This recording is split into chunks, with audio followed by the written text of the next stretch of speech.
پھر آگے آیت نمبر 269 269 میں اللہ تعالیٰ فرماتا ہے یؤتی الحکمت من یشاء ومن یؤت الحکمت فقد اوتی خیرا کثیرا وما یذکر الا اولو الالباب۔ اللہ تعالیٰ فرماتا ہے یؤتی الحکمت، اللہ تبارک و تعالیٰ حکمت عطا کرتا ہے۔ آتا یؤتی جو ہے عطا کرنا، ایتا کسی کو دینا، عطا کرنا۔ یؤتی الحکمت من یشاء، جسے چاہا اللہ تعالیٰ حکمت عطا کرتا ہے۔ اللہ تعالیٰ حکمت جسے چاہا عطا کرتا ہے۔ حکمت کس کو کہتے ہیں؟ ہم بتائے ہوئے حکمت کہتے ہیں وزڈم کو، حکمت کہتے ہیں سمجھداری کو۔ جو علم انسان کے پاس ہوتا ہے، ایک ہوتا ہے علم، ایک ہوتا ہے علم کا صحیح ڈھنگ سے استعمال، کون سے وقت پہ ہونا چاہیے، کیسا ہونا چاہیے، کیا طریقہ کار ہونا چاہیے، تو اس کو حکمت کہتے ہیں۔ حکمت حضرت بحر العلوم رحمۃ اللہ علیہ حکمت سے متعلق بھی لکھے ہیں۔ آپ فرماتے ہیں حکمت کیا ہے؟ ہر چیز کو حسب اقتضا کرنا، جس چیز کی جیسی ضرورت ہے ویسی کرنا، جو وقت پہ جو کام کرنا چاہیے وہی، فرماتے مقتضائے حال کے موافق کہنا اور کرنا۔ اب جس چیز کی ضرورت ہے وہ چیز کے حساب سے جو ہے وہ آپ بیان بھی کرنا، بولنا بھی اور کرنا بھی، آپ کا ایکشن اور آپ کی سینگز جو ہے ضرورت کے مطابق ہونا چاہیے، اس کو حکمت کہتے ہیں۔ علم ہو جانا یعنی لوگ تھکے ہوئے ہیں، ان کے آنکھ بند ہو رہے ہیں اور بالکل سمجھ بھی نہیں آ رہا، اور ایک آدمی ہے کہ علم اپنا بگار رہا ہے اور وہ کیا کہتے ہیں کتابوں کی کتابیں کھول رہا ہے، یہ حکمت کے مطابق نہیں۔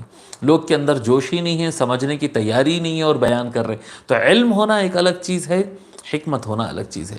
زندگیوں کے اندر بہت سارے یعنی میاں بیوی کے مسائل ہوتے ہیں یا باقی ہر معاملے کے اندر حکمت کی وجہ سے، حکمت کی کمی کی وجہ سے معاملات خراب ہو جاتے ہیں۔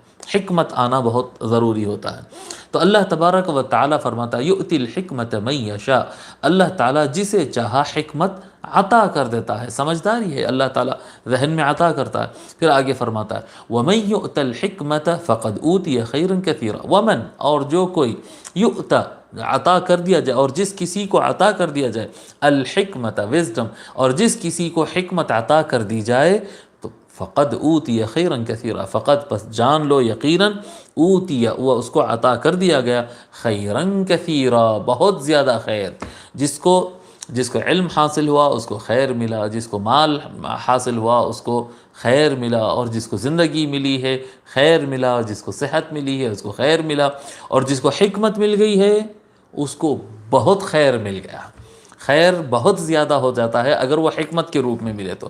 حکمت اللہ تبارک و تعالیٰ سے دعا کرنا کہ اللہ تعالیٰ سمجھداری عطا کرے، اللہ تعالیٰ حکمت عطا کرے، یہ اللہ تعالیٰ سے دعا کرنا۔ پھر آگے فرماتا ہے اللہ تعالیٰ وما یذکر الا اولو الالباب، اور نصیحت نہیں حاصل کرتے سوائے ان افراد کے جو عقل والے ہیں۔ وما یذکر، اور نہیں، ما یہاں پر نافیہ ما ہے، نہیں، یذکر نصیحت حاصل کرتے، الا سوائے ان لوگوں کے جو اولو الالباب، لبن ہم سابق میں بھی بتائے تھے، لبن اس کا واحد ہے عقل اور مغز، جی اصل برین جو ہوتا ہے اس کو لبن کہتے ہیں۔ اسی طرح سے وہ جو اخروٹ کے درمیان جو ہوتا ہے نا مغز، اخروٹ کے اندر جو مغز ہوتا ہے اس کو بھی لبن کہتے ہیں۔ بہرحال مغز جو اصل ہوتا ہے، لبن واحد ہے، الباب اس کا پلورل ہے، جمع ہے، وما یذکر الا اولو الالباب، اور نہیں نصیحت حاصل کرتے سوائے ان کے جو صلاحیت رکھتے ہیں، عقل رکھتے ہیں۔